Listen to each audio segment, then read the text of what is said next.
کوفے کے قبیلہ حوازن میں ایک بچہ جنم لیتا ہے جو بڑا ہو کر ایک بہادر سپاہی بنتا ہے، لہٰذا اسے اپنے قبیلے کا سردار بنا دیا جاتا ہے۔ جب حضرت امیر المومنین علی ابن ابی طالب علیہ السلام کو ظاہری خلافت ملی تو کوفے کے بہت سے جوان حضرت امیر المومنین علیہ السلام کے لشکر میں شامل ہونا شروع ہوئے۔ انہی جوانوں میں ایک شخص یہ بھی تھا۔ یہ جوان نمازی تھا، اس کی پیشانی پر سجدے کا نشان تھا، یہ روزے بھی رکھا کرتا تھا۔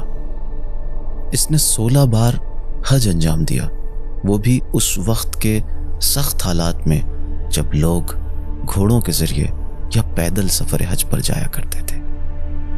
جنگ صفین میں یہ شخص مولا علی علیہ السلام کے ہمراہ حاکم شام کے خلاف لڑتا ہے، اور اس جنگ میں وہ زخمی بھی ہوتا ہے، جس کی وجہ سے لوگ اس کو مبارکباد بھی دیتے ہیں کہ تم مولا کی رکاب میں جنگ کرتے ہوئے زخمی ہوئے۔ لیکن اس جوان میں کچھ کمیاں تھیں، کچھ خرابیاں تھیں، کچھ برائیاں تھیں جنہوں نے اسے حق کے محاذ سے دور کر دیا اور باطل کا طرفدار اور پرستار بنا دیا۔ اس کی پہلی خرابی یہ تھی کہ وہ اپنے پیٹ کا غلام تھا۔ وہ کھانے پینے کا بے حد شوقین تھا، جہاں کھانا دیکھتا وہیں ٹوٹ پڑتا۔ پھر وہ یہ نہیں دیکھتا تھا کہ کھانا کیسا ہے اور کہاں سے آیا ہے، حلال ہے یا حرام ہے، صرف اسے کھانے سے مطلب تھا۔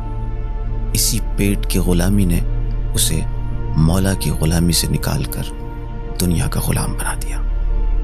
اسی شکم پروری نے اسے مولا کا قاتل تک بنا دیا۔ اس جوان کے اندر جو دوسری خرابی تھی وہ یہ تھی کہ اس کے اندر حسد کوٹ کوٹ کر بھرا ہوا تھا۔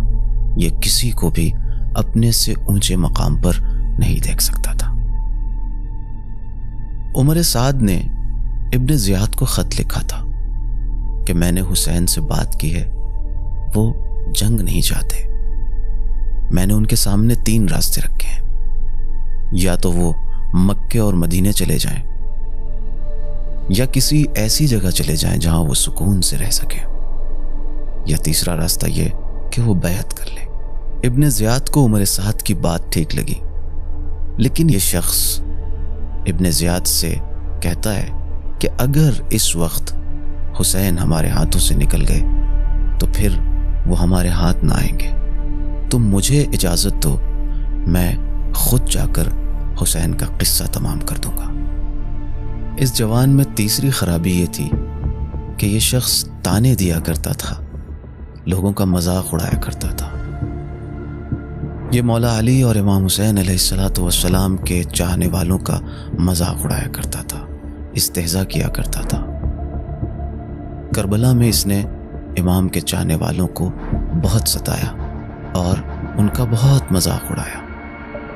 یہی وجہ ہے کہ وہ حضرت علی علیہ السلام کا مخالف اور امام حسین علیہ السلام کا قاتل بنا۔ یہ شخص کوئی اور نہیں، شمر تھا، شمر ابن ذی الجوشن۔